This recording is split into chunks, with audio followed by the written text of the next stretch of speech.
Hi everyone. आज हम अपना वापस से लेक्चर रेज्यूम करते हैं और आज हम डिस्कस करेंगे ट्रांजिस्टर बाइसिंग। तो मेरे हिसाब से आपने बहुत अच्छी तरीके से अपनी अंडरस्टैंडिंग बनाई होगी मेरे प्रीवियस लेक्चर्स के थ्रू। तो आज मैं आपके साथ बाइसिंग एक्सप्लेन करूँगा। तो बाइसिंग में एक्चुअल में होता क्या है मैं आपको इन जनरल बता देता हूँ। बाइसिंग में हमें एक्चुअल में कैलकुलेट करना होता है VCE वोल्टेज और IC करंट। ठीक है, एक पर्टिकुलर पॉइंट पे हमें ये दो वोल्टेज सेट करने होते हैं ताकि हमारा जो सर्किट में जब भी हम AC सिग्नल अप्लाई करेंगे, ठीक है, अपने सर्किट पे हम DC सिग्नल भी अप्लाई करते हैं, AC सिग्नल भी अप्लाई करते हैं, हमने डायोड्स में सीखा है। और ये जो दोनों वैल्यूज़ हैं ये DC वैल्यूज़ हैं। आप देख सकते हो मैंने कैपिटल लेटर से इसे लिखा है, मतलब ये DC वैल्यूज़ है। तो हमें DC वैल्यूज़ सेट करने होते हैं ताकि जब भी हम AC सिग्नल अप्लाई करें तब वहाँ पे कोई डिस्टॉर्शन ना मिले। बाइसिंग का मीनिंग क्या है कि हमें स्पेसिफिक DC वैल्यू पे अपने सर्किट को ऑपरेट कराना है ताकि जब भी हम अपने सर्किट पे इनपुट सिग्नल AC अप्लाई करें तब वहाँ पे कोई डिस्टॉर्शन मुझे ना मिले। ठीक है, वो डिस्टॉर्शन कैसे मिल सकता है वो सब मैं आपको एक्सप्लेन करता हूँ, पर ये बेसिक अंडरस्टैंडिंग आपको अभी तक पता होनी चाहिए। तो देखो, सबसे पहले आपको और एक चीज़ क्लियर होना चाहिए। जो आपका ट्रांजिस्टर है ये बाइसिंग सब तभी हो सकता है जब भी आप एक चीज़ अपने माइंड में क्लियर करो। आपके BJT ट्रांजिस्टर, आपका BJT एज ए एम्पलीफायर तभी बिहेव कर सकता है जब भी वो एक्टिव रीजन में काम करे। तो आपके एम्पलीफायर को सबसे पहले एक्टिव रीजन में काम करना ज़रूरी है। मतलब मेरे जंक्शन 1 को फॉरवर्ड बायस होना ज़रूरी है और मेरे जंक्शन 2 को रिवर्स बायस होना ज़रूरी है। तो सबसे पहले मैं सर्किट बनाता हूँ। मैंने यहाँ पे थोड़ा डायग्राम सब खोल के रखा हुआ है, मैं उसमें से देख देख के नहीं पढ़ा रहा हूँ, बस मुझे फ्लो कोई छोड़ना नहीं है, सब एग्जैक्ट आपको एक्सप्लेनेशन में आपको कराऊँगा। तो डायग्राम कुछ ऐसा होगा सर्किट का। यह आपका NPN ट्रांजिस्टर, और आपको कॉमन एमिटर हमेशा ज़्यादातर यूज़ करना होता है। मेरे हिसाब से आपको अभी तक ये पता चल ही गया होगा। और ये है मेरा VBB वोल्टेज, VBB नाम है, हाँ VBB नाम है। तो ये सारी चीज़ें थोड़ा मैं देखूंगा, बाकी पूरे कॉन्सेप्ट में आपको अच्छी तरीके से डिलीवर करूंगा। और यहाँ पे कलेक्टर के पास आपको RC रेजिस्टेंस अप्लाई करना है और यहाँ पे आप VCC अप्लाई कर सकते हो। कलेक्टर को आपने VCC अप्लाई किया और एमीटर को आपने एक तरीके से ग्राउंड अप्लाई किया। तो देखो, आपके सर्किट में जो चीज़ आपको पता होना चाहिए, करंट ऐसा फ्लो होगा। ठीक है, तो मैं यहाँ पे वो ऐसा दिखा रहा हूँ कि ये मेरा करंट IC है और इसके अक्रॉस जो वोल्टेज है ये आपका कलेक्टर टर्मिनल है, या आपका एमिटर टर्मिनल है। इसके हिसाब से ये वाला वोल्टेज क्या आना चाहिए, VCE। ठीक है, तो ये अंडरस्टैंडिंग अगर आपकी हो चुकी है तो मैं यहाँ पे एक आउटपुट पे, कहाँ पे, आउटपुट पे देखो मैं KVL अप्लाई कर रहा हूँ इस डायरेक्शन में, KVL। तो अगर मैं इस डायरेक्शन में अप्लाई करूंगा मेरा KVL, तो सबसे पहले मैं आपको बता देता हूँ वोल्टेजेस की वैल्यूज़ कैसे आएंगे। ऐसा मैं अप्लाई कर रहा हूँ, लास्ट साइन माइनस आ रहा है यहाँ पे लास्ट साइन प्लस आ रहा है। और यहाँ पे क्या आएगा, एक्चुअल में KVL ऐसा भी अप्लाई कर सकते हो, या फिर क्योंकि यहाँ पे देखो करंट, मैं अभी एंटी क्लॉकवाइज क्यों बता रहा हूँ अप्लाई करने के लिए, उसका एक इंपॉर्टेंट रीज़न मैं आपको बताता हूँ।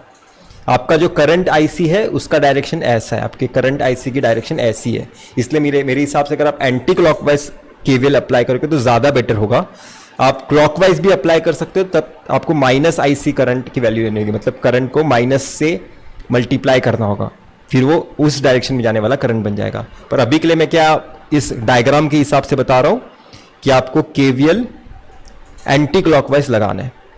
अगर आप आउटपुट में KVL अप्लाई करोगे तो वोल्टेजेस की क्या वैल्यूज आएगी देखते हैं। लास्ट साइन क्या आएगा, प्लस VCC, -ICRC, -VC। तो मैं यहाँ पे वो लिख देता हूँ, plus VCC minus ICRC minus VCE equal to 0। तो आपको पता है कि आपका जो मेन आउटपुट का जो प्लॉट है, आपका जो आउटपुट का प्लॉट है वो किसके रेस्पेक्ट में आप बनाते हो? आप बनाते हो आईसी वर्सेस वीसी के रेस्पेक्ट में, ये आपको पता है मेरे हिसाब से। और यहाँ पे ओरिजिन है। एक काम करता हूँ, ये ई अच्छे से लिखता हूँ। मैं चाहता हूँ कि थोड़ा मैं जब भी खुद वीडियो देखूँ ये तो मुझे भी थोड़ा अच्छा लगे देखने के लिए, इसलिए वापस लिखा। और अगर आप इस इक्वेशन को यहाँ पे सॉल्व करोगे ना, जब भी आपका VC वोल्टेज 0 है, जब भी आपका VC वोल्टेज 0 है, तब आपकी IC की वैल्यू क्या आ रही है? आपकी IC की वैल्यू आ रही है VCC बाय RC। तो ये सबसे पहले यहाँ पे लिख दो VCC बाय RC। ये टेढ़ा क्यों लिख रहा हूँ मैं? अच्छा, पेन टैब ही टेढ़ा है। VCC bye RC। VC 0 कौन से एक्सिस में होगा? IC वाले एक्सिस में। VC 0 कौन से एक्सिस में? IC वाले एक्सिस में। तो मेरा सबसे पहले मैं VCC बाय RC मैंने पॉइंट प्लॉट कर दिया। ये मैं पॉइंट प्लॉट क्यों कर रहा हूं? एक तरीके से मैं इस लाइन को इस IC वर्सेस VC पे प्लॉट करना चाहता हूं। तो आपको पता है कि इसमें दो वेरिएबल्स हैं, IC और VC। तो सबसे पहले मैंने VC को 0 किया, अब मैं IC को 0 करूंगा। जब मैं IC को 0 करूंगा तब क्या होगा? आपका VC का वैल्यू क्या आएगा? आपका VC का वैल्यू आएगा VCC।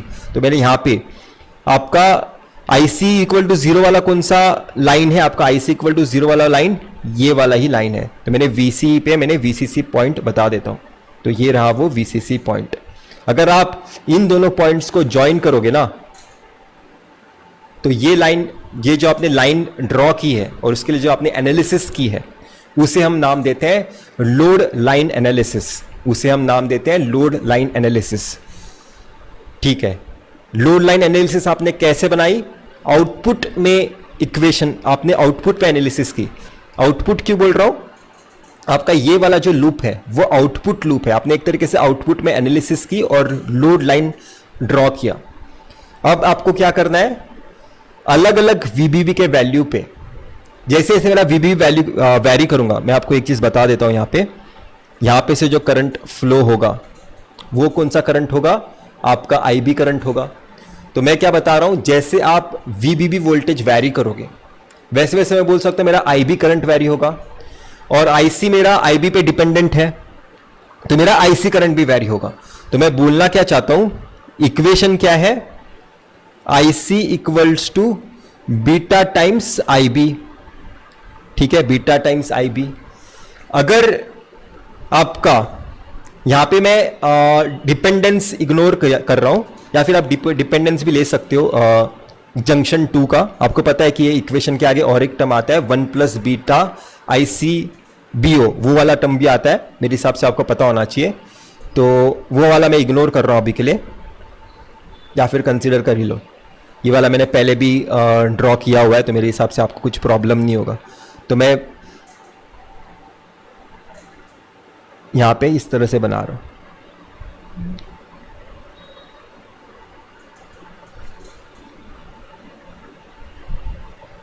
कितने लाइन ड्रॉ करूं?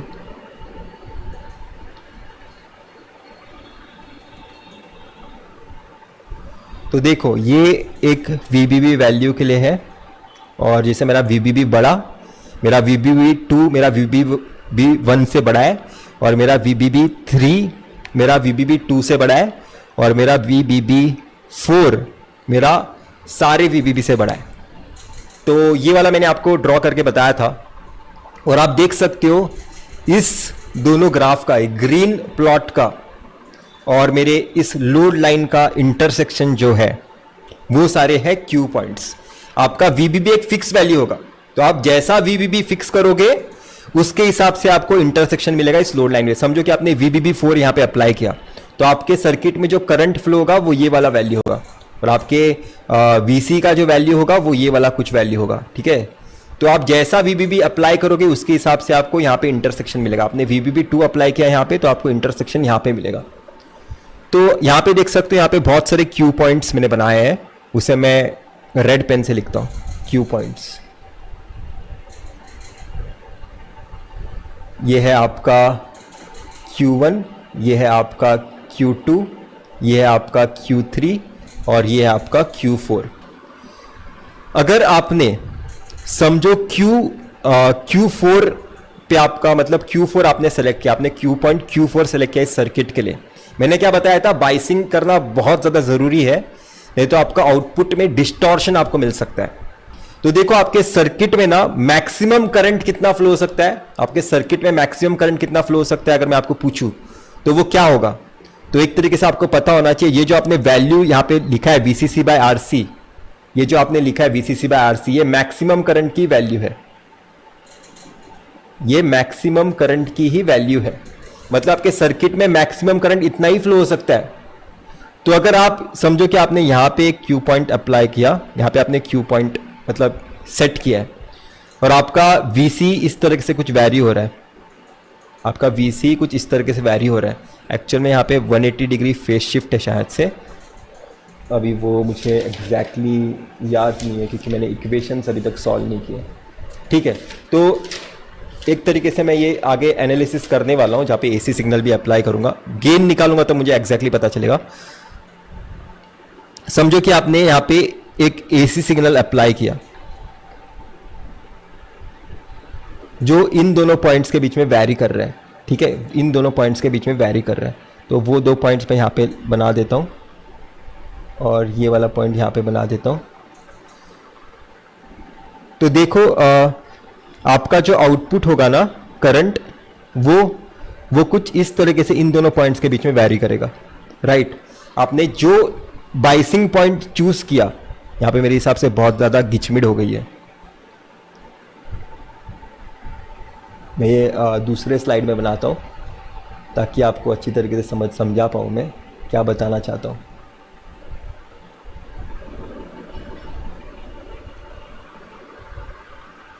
एक मिनट दो मुझे, वापस से बना दूंगा मैं।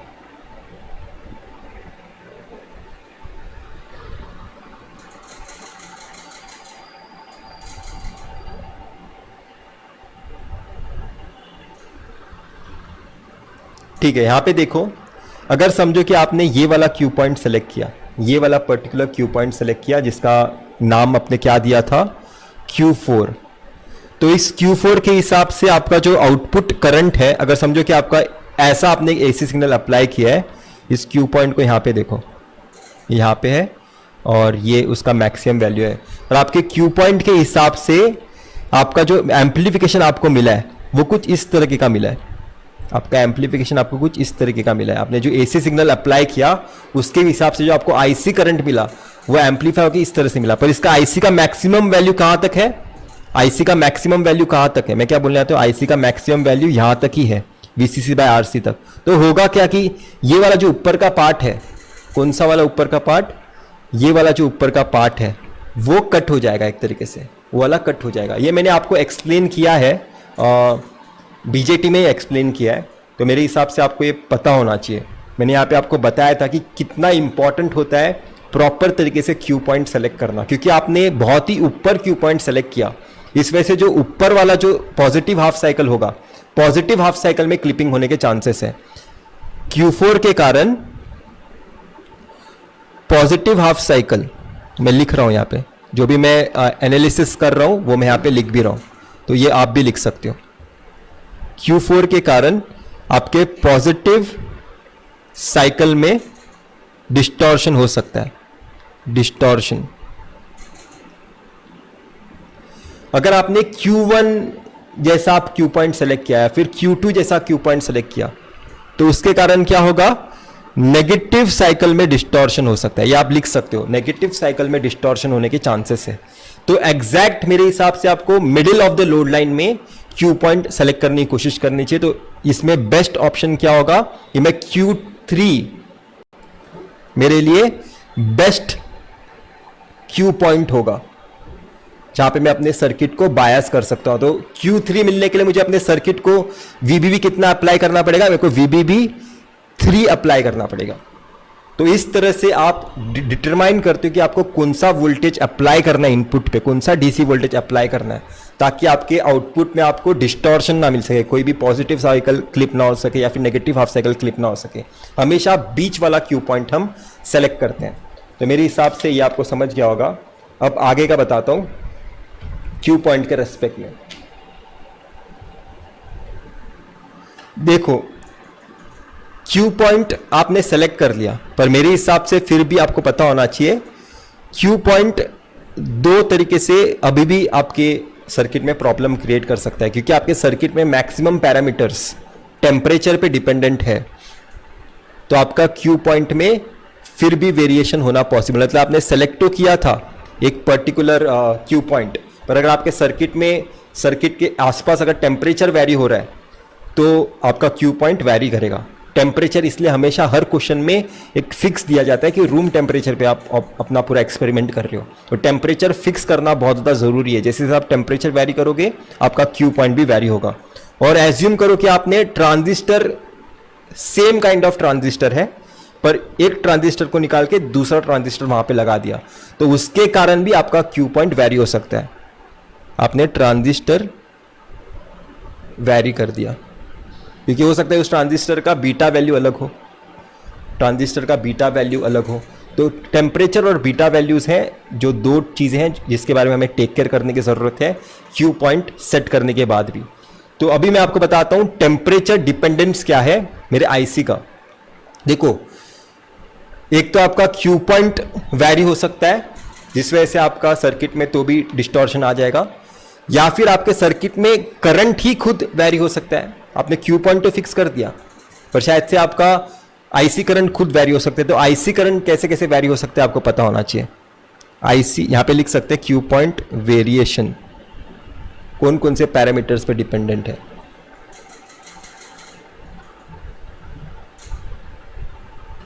आईसी कौन कौन सी चीजों पे वैरी हो सकता है कि आप आईसी नॉट आपका वैरी हो जाए। आईसी नॉट क्या है कि माइनॉरिटी करंट है। जैसे जैसे आपका टेम्परेचर बढ़ता है आपका जंक्शन टू रिवर्स बायस है। देखो, आपका जंक्शन टू रिवर्स बायस है एक्टिव रीजन में। तो जंक्शन टू रिवर्स बायस होने के कारण वहां पे जंक्शन के अंदर के जितने भी सिलिकॉन एटम्स होंगे वो अपना इलेक्ट्रॉन और होल पेयर फ्री करेंगे, मतलब electron pair hole pair increase होगा। उस वजह से क्या होगा, चार्ज कैरियर इंक्रीज होगा, और माइनॉरिटी चार्ज कैरियर के कारण कौन से करंट इंक्रीज होता है, आईसी नॉट। तो आईसी नॉट एक तरीके से इंक्रीज होगा तो आपका आईसी डिस्टर्ब हो सकता है। और दूसरा चीज, आपका वीबी वैल्यू, जो आपका वीबी वोल्टेज है जो आप अपने डायोड के अक्रॉस देखते हो, जंक्शन 1 के अक्रॉस लिखते हो, बेस टू एमीटर वोल्टेज जो आप लिखते हो 0.7, वो भी 2.5 मिली वोल्ट डिक्रीज हो सकता है एवरी पर डिग्री राइज इन टेम्परेचर। मतलब ये वीबी का जो वोल्टेज है वो क्या है कि 2.5 मिली वोल्ट डिक्रीज हो सकता है पर डिग्री राइज इन टेम्परेचर। मतलब every degree rise in temperature पे आपका वीबी का वोल्टेज 2.5 मिली से कम होगा। मतलब 0.7 अगर आपको लग रहा था, मैंने आपको ये बताया था, मैंने जब भी वो आईसी वर्सेस वीबी ड्रॉ किया था, मैंने जब आईसी वर्सेस वीबी प्लॉट ड्रॉ किया था, मैंने आपको बताया था जैसे जैसे आपका डायोड के अक्रॉस टेम्परेचर इंक्रीज होता है या फिर जंक्शन 1 के अक्रॉस टेम्परेचर इंक्रीज होता है, ठीक है, तो होता क्या है कि टेम्परेचर कम पे भी आपका कट इन वोल्टेज हिट हो जाता है। मतलब आप जो करंट एक्सपेक्ट कर रहे हो वो कम वोल्टेज पे भी आपको मिल सकता है। मैंने आपको ये वाला प्लॉट ड्रॉ करके बताया था, आईसी वर्सेस वीबी, उसे बताया था मैंने ऐसा कुछ। तो ये जो सेकंड वाला है वो टेम्परेचर इंक्रीज होने के कारण,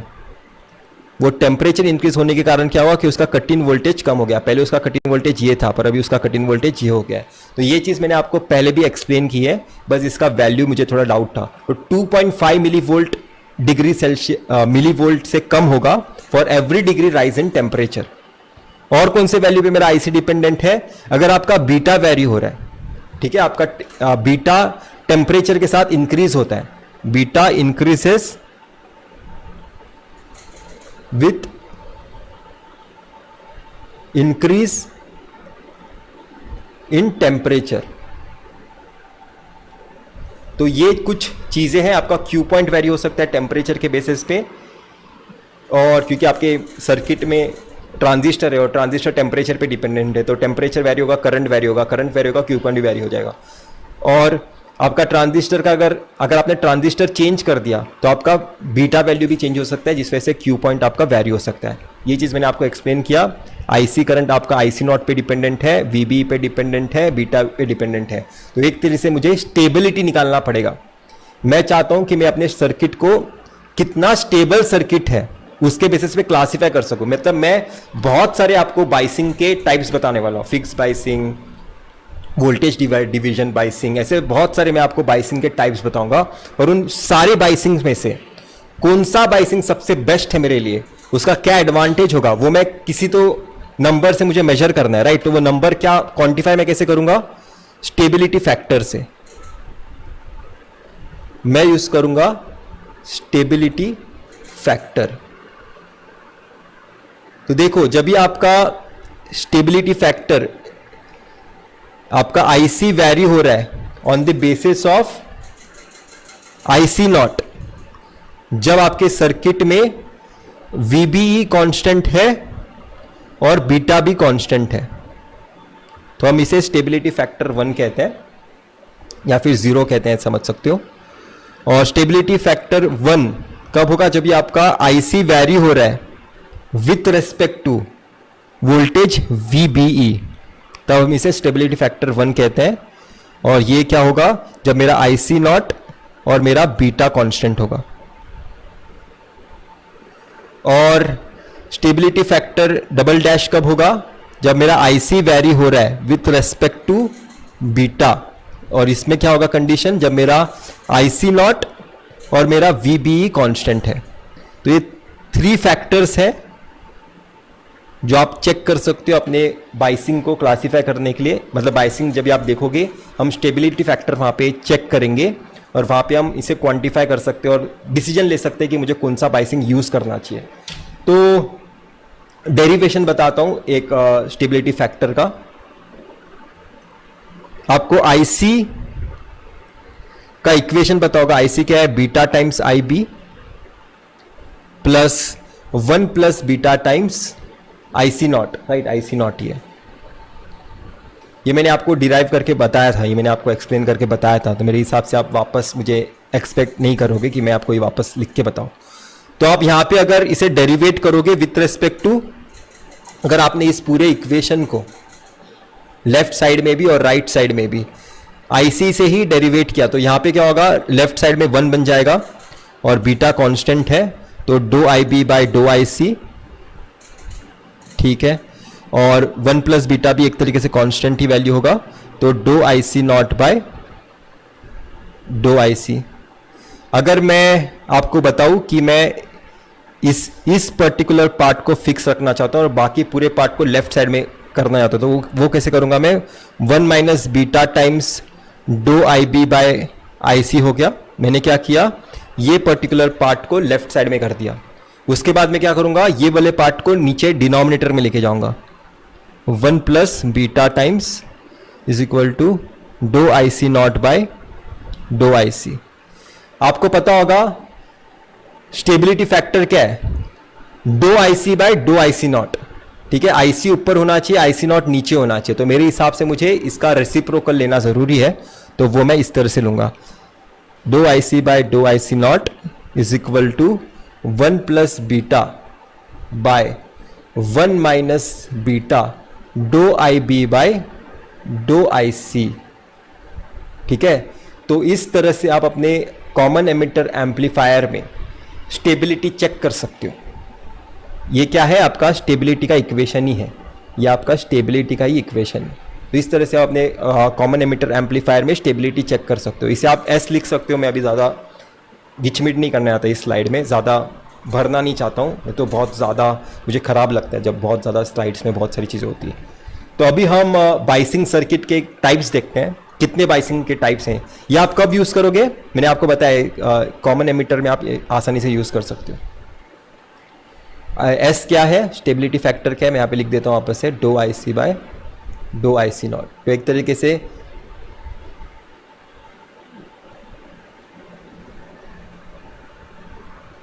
डो आई सी नॉट। तो एक तरीके से एस की वैल्यू ही ये है, मैं बता रहा हूँ, ये इक्वेशन को आप यूज कर सकते हो।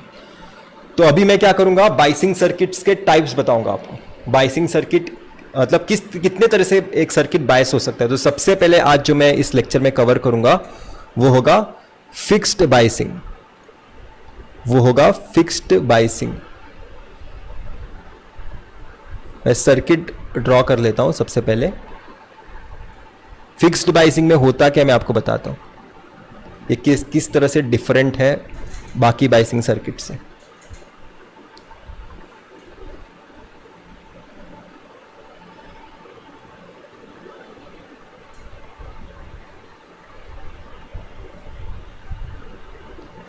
आप देख सकते हो, पहले मैंने आपको क्या बताया था, आप इनपुट पे भी एक वोल्टेज वीबीबी अप्लाई करते हो और आउटपुट पे भी एक वीसीसी वोल्टेज अप्लाई करते हो। पर फिक्स बाइसिंग में हम क्या कर रहे हैं कि हम यहां पे सिर्फ एक ही वोल्टेज वीसीसी अप्लाई कर रहे हैं। आपने एक तरीके से अपने वीबीबी वैल्यू को फिक्स कर दिया है। क्यों फिक्स कर दिया है, देखो आपका ये डीसी सोर्स है, आप यहां पे इनपुट पे अभी कुछ वैरी नहीं कर सकते हो, एक तरीके से फिक्स हो गया है आपका इनपुट का बाइसिंग, इसलिए इसे फिक्स बाइसिंग कहते हैं। इसका एडवांटेज क्या है, डिसएडवांटेज क्या है, वो सारी चीज़ें हम यहाँ पे अभी देखेंगे।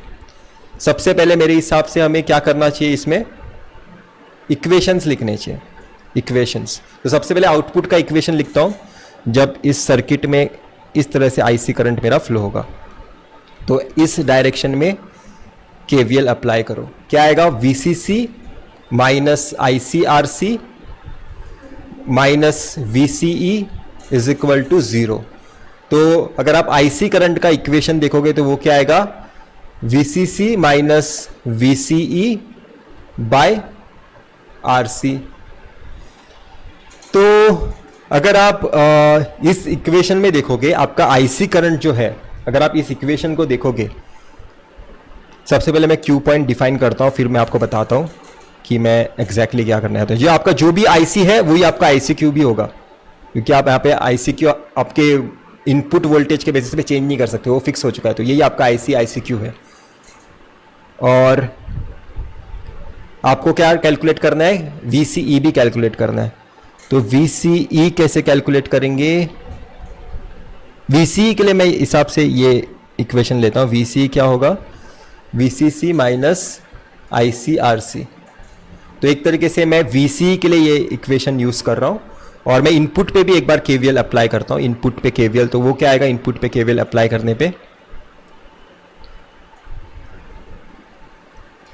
VCC minus IB times RB, इस रेजिस्टेंस में से जो करंट फ्लो होगा वो क्या होगा, IB minus 0.7 is equal to 0। तो अगर मैं आईबी का इक्वेशन लिखूं तो वो क्या आएगा, VCC minus 0.7 divided by RB.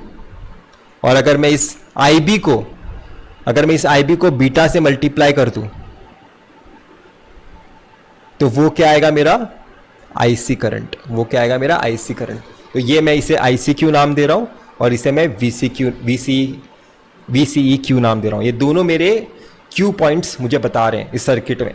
और मेरे हिसाब से ये एनालिसिस कुछ डिफिकल्ट नहीं था, यहाँ पे मैंने सिर्फ नेटवर्क थ्योरी अप्लाई करना है, ये कुछ ज़्यादा मीनिंग भी ऐड नहीं करता है इस पर्टिकुलर लेक्चर में।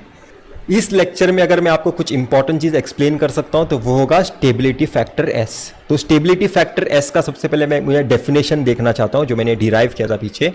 वो था 1 प्लस बीटा, यहाँ पे लिख देते हैं 1 plus beta divided by 1 minus beta डो I B by dough I C, यही था ना शायद से, डो I B by dough I C, right, ठीक है। तो ये आपका स्टेबिलिटी फैक्टर का डेफिनेशन जो अभी अभी आपने कॉमन एमिटर एम्पलीफायर के लिए डिराइव किया था। अगर आप इस एक्सप्रेशन में देखोगे तो आपको डो I B by dough I C का क्या वैल्यू होगा वो फाइंड करना है। तो यहाँ पे देखो, इस इक्वेशन में अगर आप इसको with respect to beta differentiate करोगे, विथ रेस्पेक्ट टू डो आई बी डिफरेंशिएट करोगे, तो यहां पे देखो ये कांस्टेंट वैल्यू है, ये वोल्टेज भी कांस्टेंट है, ये रेजिस्टेंस भी कांस्टेंट है। इस वजह से जो डो I C by dough I B का जो वैल्यू आएगा वो क्या आएगा, डो I C by dough I B का जो वैल्यू आएगा वो क्या आएगा, 0 आएगा। तो मैं यहां पे क्या लिखूंगा, कि ये वाला वैल्यू क्या है, 0 है। इस वजह से मैं क्या बोल सकता हूं, मेरा जो S है वो टोटली आपका 1 प्लस बीटा वैल्यू है। आपका जो S है वो टोटली 1 प्लस बीटा वैल्यू है। अभी मैं आपको और एक चीज बताना चाहता हूं। आपका बीटा मैंने आपको सबसे पहले बता दिया था। आपका बीटा मैंने आपको क्या बताया था, आपका बीटा इंक्रीज होता है विथ रेस्पेक्ट टू टेम्परेचर। ये इंक्रीज होता है, जैसे जैसे आपका टेम्परेचर इंक्रीज होगा मेरा बीटा वैल्यू भी इंक्रीज होता है। तो क्या हम ये चीज इस सर्किट में देख सकते हैं, क्योंकि हमें पता चल गया कि मेरा फिक्स्ड बायसिंग सर्किट टेम्परेचर के साथ बहुत ही खराब बिहेव कर सकता है। मेरा फिक्स बायसिंग सर्किट मेरा टेम्परेचर पे इंडिपेंडेंट नहीं है। मैं क्या चाहूंगा, मेरा सर्किट मेरा टेम्परेचर पे इंडिपेंडेंट हो, पर मैंने क्या देखा, मेरा सर्किट बीटा वैल्यू पे डिपेंडेंट है। फिक्स बायसिंग बीटा वैल्यू पे डिपेंडेंट है, मतलब मेरा टेम्परेचर के साथ मेरा सर्किट बहुत खराब बिहेव करेगा। तो अभी मैं यहां पे आपको ये प्रूव करके बताता हूं कि कैसे ये खराब बिहेव कर सकता है। देखो, आपका जो आईसी करंट मैंने आपको लिख के बताया था वो क्या बताया था, beta times IB plus 1 plus beta times IC not. आप देख सकते हो आपके आउटपुट में आपका वीसी जो वैल्यू है वो आईसी पे डिपेंडेंट है। आपका वीसी जो वैल्यू है वो आईसी पे डिपेंडेंट है।